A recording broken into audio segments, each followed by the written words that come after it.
Hello friends, स्वागत है आपका एक बार फिर से मेरे इस वीडियो में। आज मैं आपके पास फिर से अपनी स्टूडेंट की एक डिमांड पर एक क्वेश्चन लेकर आई हूँ, जर्नल एंट्रीज का क्वेश्चन। तो चलिए सॉल्व करते हैं इस क्वेश्चन को।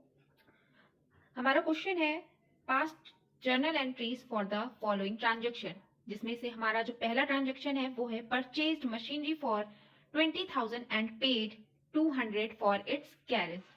जब भी हम लोग मशीनरी कोई भी परचेज करते हैं तो उसके इंस्टॉलेशन में या उसको लाने में जो भी हमारे खर्चे होते हैं, जो भी हमारे एक्सपेंस होते हैं, उसको हम लोग मशीनरी अकाउंट में ही डेबिट करते हैं। तो जो हमारी पहली एंट्री है वो पहली एंट्री हो जाएगी machinery account debit to cash account. इसमें जो हम लोग अमाउंट लिखेंगे वो मशीनरी का अमाउंट और जो उस पर एक्सपेंस हुआ है उन दोनों को ऐड करके लिखेंगे, यानी कि 20,200 हमारा इसका अमाउंट हो जाएगा। तो पहली एंट्री हमारी ये हो गई। इसके बाद में हमारी सेकेंड एंट्री है received a check of 4,850 from X in full settlement of his account of 5,000. Check was immediately deposited in the bank. हमारी जो सेकेंड एंट्री है इसमें X से फुल सेटलमेंट में जो 5,000 का पेमेंट था उसके फुल सेटलमेंट में 4,850 का चेक मिला है। तो इसकी एंट्री हम लोग कैसे करेंगे? इसकी एंट्री हो जाएगी bank account debit discount allowed account debit to X account. X से 5,000 रुपए लेने थे, जिसमें से मिले कितने हैं? सिर्फ 4,850 रुपए मिले हैं, और जो 150 रुपए नहीं मिले हैं वो डिस्काउंट अलाउड में हो गया। ठीक है, फुल सेटलमेंट में ये पैसा मिला हुआ है, तो एंट्री हमारी ये हो जाएगी।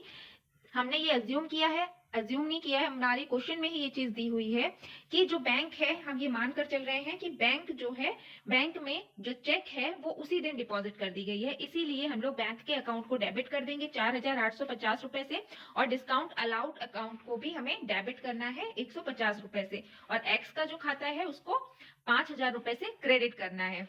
इसके बाद आते हैं हम लोग थर्ड एंट्री पे।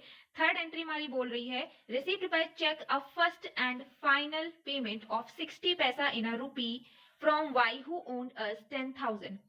एक वाई है, ठीक है, जिनसे 10,000 रुपए लिए गए थे, उधार लिए गए थे, सॉरी उधार दिए गए थे उनको 10,000 रुपए, उनसे चेक रिसीव हुई है, फाइनल चेक रिसीव हुई है। ठीक है, कितने रुपए की? 60 पैसा इन रूपी। 60 पैसा इन रूपी मतलब 60% पैसा उसको रिसीव हुआ है। 10,000 रुपए का पेमेंट मिलना था, लेकिन 60 पैसे ही उसमें से, यानी कि 60% ही उसको मिला है। बाकी का जो 40% है वो बेड डेब्ट्स हो गए हैं। तो इसकी एंट्री हो जाएगी कैश अकाउंट डेबिट, जितना अमाउंट हमको मिला है, यानी कि 60 पैसे, 1 रुपए में 60 पैसा हमको मिला है, 60% हमें पैसे रुपए मिले हुए हैं, तो उसको हम डेबिट कर देंगे कैश अकाउंट में। और जो 40% हमें नहीं मिला है वो हमारा बेड डेब्ट्स हो जाएगा, मतलब वो अब हमको नहीं मिलेगा। फाइनल पेमेंट हमको मिला है, इसका मतलब है वो बेड डेब्ट्स हो गए हैं, वो अब हमको नहीं मिलेंगे। किससे? वाई से। तो cash account debit, bad debts account debit to Y's account. ठीक है, क्या हो जाएगा? कैश में 6,000 रुपए आ जाएगा, बेड डेब्ट्स में 4,000 रुपए आ जाएगा, और वाइस का अकाउंट 10,000 रुपीज से क्रेडिट हो जाएगा। ये एंट्री हो जाएगी फुल सेटलमेंट की, फुल पेमेंट की। इसके बाद हमारी जो फोर्थ एंट्री है वो है sold goods to Z for 10,000 at a trade discount of 20%। Next day a cheque was received from him after deducting 5% cash discount. Cheque was immediately deposited into bank.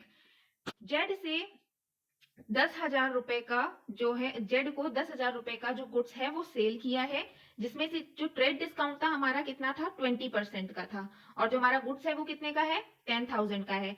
उस दिन हमें कोई भी पेमेंट नहीं मिला है, जैसा कि पता है हम लोगों को कि हम लोग हर एक दिन की एंट्री करते हैं। ठीक है, कभी भी हम लोग फ्यूचर की एंट्री नहीं करते हैं, हमेशा हर एक दिन की, जैसे जैसे ट्रांजेक्शन होते जाते हैं उसकी एंट्री करते जाते हैं। तो जो फोर्थ वाला आपका ट्रांजेक्शन है इसमें आपकी दो एंट्री होंगी। एक आपकी तब की एंट्री जब आपने गुड्स सोल्ड किया है, उधार सोल्ड किया है, सेल किया है, और दूसरी एंट्री आपकी कब की होगी? नेक्स्ट डे की, जब आपको पेमेंट रिसीव हुआ है उस दिन की। तो हमारी पहली एंट्री हो जाएगी जब हमने उधार जेड को माल बेचा है, तो इसमें पहली एंट्री हमारी हो जाएगी जेड्स account debit to sales account. इसमें 20% आपका ट्रेड डिस्काउंट है, पहले भी आपको कई बार बता चुके हैं, और फिर से वही चीज मैं रिपीट कर रही हूँ, ट्रेड डिस्काउंट को हम लोग अकाउंट्स में नहीं दिखाते हैं, इसलिए जो लिस्ट प्राइस है, यानी कि जो 10,000 प्राइस है, उसमें से 20% हम लोग डिडक्ट करके जो अमाउंट आएगा उसको अपने अकाउंट्स में दिखाएंगे। तो जेट्स account debit to sales account, यानी कि 8,000 से हम लोग ये एंट्री करेंगे। ये उस दिन की है जिस दिन हमने सेल की है। उसके बाद में नेक्स्ट डे क्या है? नेक्स्ट डे बैंक अकाउंट को हमने डेबिट किया, क्यों? क्योंकि हमें मनी रिसीव हुई है, बाय चेक रिसीव हुई है, और जिसमें से डिस्काउंट भी अलाउ किया गया है। कितना? 5% का डिस्काउंट भी अलाउ किया गया है। तो जेट्स अकाउंट क्या हो जाएगा? क्रेडिट हो जाएगा 8000 से, जिसमें से डिस्काउंट अलाउ कितना किया गया है? 5%। 8000 का 5% 400 आ जाएगा। आपकी जो पूरी एंट्री है वो होगी bank account debit discount allowed account debit to जेट्स अकाउंट। बैंक अकाउंट में जो आपको मिला है डिस्काउंट के बाद में वो 7600 रुपए मिला है, तो बैंक अकाउंट में डेबिट करेंगे हम 7600 रुपए को। डिस्काउंट आपने जो अलाउ किया है वो 400 रुपए किया है, तो डिस्काउंट अलाउड अकाउंट में हम लोग 400 रुपए को डेबिट करेंगे और जेट्स अकाउंट को 8000 रुपए से क्रेडिट करेंगे। ये आपकी एंट्री हो जाएंगी दोनों। फोर्थ वाली एंट्री में जो दो ट्रांजेक्शन हुए हैं वो एंट्री हो जाएंगी। इसके बाद आते हैं हम लोग फिफ्थ में। फिफ्थ एंट्री में क्या है? फिफ्थ एंट्री बोल रही है goods costing 20,000 sold to Manoj at a profit of 20% on cost less 10% trade discount।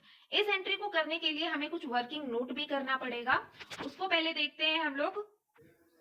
हमको ये तो पता है कि इसकी एंट्री क्या होती है। कोई भी सेल करते हैं, अगर हम लोग उधार सेल कर रहे हैं, यहाँ पे कैश का नाम नहीं लिया गया है, मनोज को किया गया है, तो ये हम उधार सेल ही मानेंगे, उधार बेचा गया है माल। तो एंट्री तो हमारी हो जाएगी Manoj account debit to sales account. लेकिन अमाउंट क्या आएगा इसका कैलकुलेशन करेंगे, वो हम लोग वर्किंग नोट में देख लेते हैं। तो कैलकुलेशन कैसे होगा इसका? जो गुड्स है उसकी कॉस्ट कितनी है? 20,000 रुपए है, और बोला गया है कि इसकी कॉस्ट 20,000 है, इसको बेचा कितने में जाएगा, मतलब जो इसका सेलिंग प्राइस मार्केट प्राइस रखा जाएगा वो 20% प्रॉफिट होगा। इस कॉस्ट प्राइस पे 20% प्रॉफिट ऐड करके हमारा जो लिस्ट प्राइस है वो निकल के आएगा। तो कॉस्ट प्राइस हमारी 20,000 है, इस पे हम 20% ऐड कर देंगे, 20% हमारा 4,000 निकल के आएगा। तो जो हमारा टोटल लिस्ट प्राइस निकल के आएगा वो आएगा 24,000। अब बोला है कि ट्रेड डिस्काउंट भी 10% देना है। तो ट्रेड डिस्काउंट पहले भी बता चुके हैं आपको कि ट्रेड डिस्काउंट डिडक्ट करके ही हम अमाउंट जो ट्रांजेक्शन है उसकी एंट्री करते हैं। तो ट्रेड डिस्काउंट 10% है, और ट्रेड डिस्काउंट आपका जो टोटल लिस्ट प्राइस निकल के आता है उस पे ही निकालते हैं। तो जो 24,000 निकल के आया है उसका 10% निकालेंगे, 2400 आपका ट्रेड डिस्काउंट आ जाएगा, और इसको 24,000 से माइनस कर देंगे तो जो आपका निकल के आएगा 21,600, ये आपका सेलिंग प्राइस निकल के आएगा। इसी 21,600 से हम अपनी फिफ्थ एंट्री को करेंगे, Manoj account debit to sales account. क्या होगी इसकी entry? Manoj account debit to sales account. किस अमाउंट से? 21,600 से। ये थी हमारी आज की एंट्रीज इस वाले क्वेश्चन की। ये सारी एंट्रीज थी, इसी तरह से हम लोग सॉल्व करते हैं। कैसा लगा आपको video? Please like and subscribe जरूर करिए, और thank you for watching. Thank you.